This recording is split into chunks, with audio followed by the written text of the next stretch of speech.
नमस्कार दोस्तों। आज मैं फिर आपके सामने एक वीडियो लेकर आया हूँ। पीछे का जो हमने एक वीडियो बनाया था वो था 16 संस्कार, यानी कि हिंदू धर्म के जो 16 संस्कार है उनको हमने पढ़ा था। आज हम जो पढ़ने जा रहे हैं वो है जन्म से संबंधित रस्में। जन्म से संबंधित रस्में कौन कौन सी रस्में हैं, तो सबसे पहले मैं आपको बता देना चाहता हूँ। जैसे एक शब्द आता है जच्चा या होलर गीत। शब्द है जच्चा या फिर इनको बोलते हैं होलर गीत। जच्चा या होलर गीत क्या है? ये संतान के जन्म पर यह गीत गाया जाता है। यह गीत कब गाया जाता है? संतान के जन्म पर गीत गाया जाता है। एक शब्द आता है छेड़े। कौन सा शब्द? छेड़े। छेड़े शब्द है जो शिशु की मृत्यु पर गाए जाने वाला गीत है। शिशु की मृत्यु पर जो गीत गाया जाता है वो छेड़े शब्द है। एक शब्द आता है छेड़ा फाड़ना, इसी से संबंधित है। एक है छेड़ा फाड़ना। छेड़ा फाड़ना है जो जनजातियों के अंदर एक प्रकार का तलाक होता है। ठीक है, आगे बात करें तो आप एक शब्द आता है जन्मोत्सव। जन्मोत्सव। जन्मोत्सव पुत्र के जन्म पर कांस्य की थाली बजाई जाती है तथा पुत्री के जन्म पर सूप यानी कि छाजले बजाए जाते हैं। फिर एक शब्द आता है दसोटन। अब देखो दसोटन क्या है? दसोटन। दसोटन है जो ज्येष्ठ पुत्र का जन्मोत्सव मनाया जाता है वो दसोटन कहलाता है। लेकिन यह परंपरा मूल परंपरा थी मारवाड़ के राज परिवारों की परंपरा थी।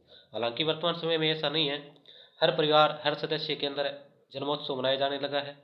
फिर एक शब्द आता है आंवल गाड़ना। आंवल गाड़ना। आंवल गाड़ना। आंवल गाड़ना ये भी जन्म से संबंधित एक रस्म है। कहावत तो ये है कि बच्चे की जो आंवल होती है जो घर के मुख्य दरवाजे के नीचे खोद कर उनको रखी जाती है। फिर एक शब्द आता है बेमाता गीत। बेमाता गीत। बेमाता गीत क्या है? संतान के जन्म पर विधाता के लिए गाए जाने वाले जो मांगलिक गीत होते हैं वो बेमाता गीत है। एक है नहाण या नहावण गीत। नहाण या नहावण, सॉरी, नहावण। जन्म के 9 दिन पश्चात यह रस्म होती है। एक नहावण उत्सव है जो सांगोद कोटा का प्रसिद्ध है भी। फिर एक शब्द आता है पोमचा।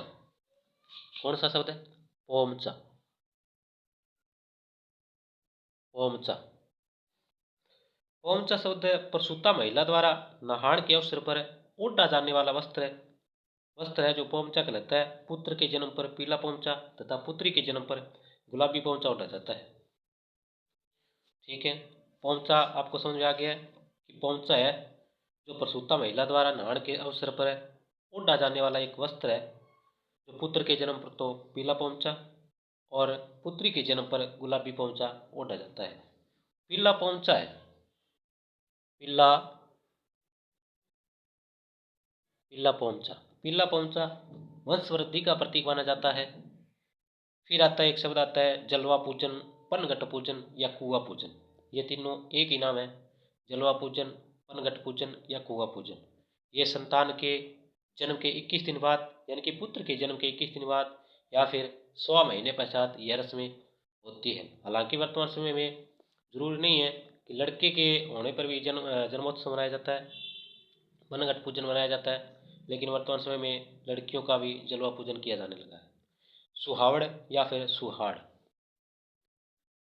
सुहाड़ या सुहावड़ प्रसूता महिला को खिलाए जाने वाली जो जापे की जो सामग्री है वो क्या कहलाती है? सुहावड़ कहलाती है। एक है आख्या पूजन या साथ्या पूजन। आख्या आख्या पूजन या साथ्या पूजन। साथ्या पूजन प्रसूता महिला संतान के जन्म पर घर के मुख्य द्वार पर स्वास्तिक का मानना बनाकर यह रस्म की जाती है। अब देखो एक शब्द आया है स्वास्तिक। स्वास्तिक जानते हो आप क्या क्या होता है? इस प्रकार जैसे ये हम बनाते हैं वो क्या कहलाता है? स्वास्तिक कहलाता है। फिर है ढूंढ। ढूंढ से एक शब्द पहले पढ़ते हैं, वो है जामना या कोतला। एक शब्द आता है जामना या कोतला। जामना या कोतला किसे कहते हैं? यानी कि प्रसूता महिला के पीर पक्ष की ओर से दी जाने वाली जो सामग्री होती है, वस्त्र आदि की जो भेंट होती है वो कोतला कहलाती है। फिर एक शब्द आता है ढूंढ।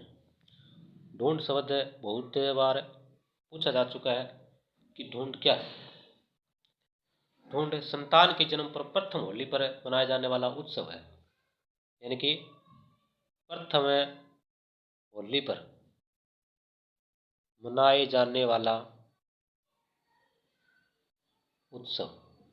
वाला जो उत्सव है वो क्या है?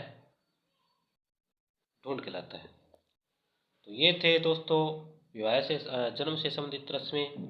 आशा करता हूँ कि आपको ये वीडियो पसंद आया और इनको बार बार दोहराइएगा, क्वेश्चन याद हो जाएंगे।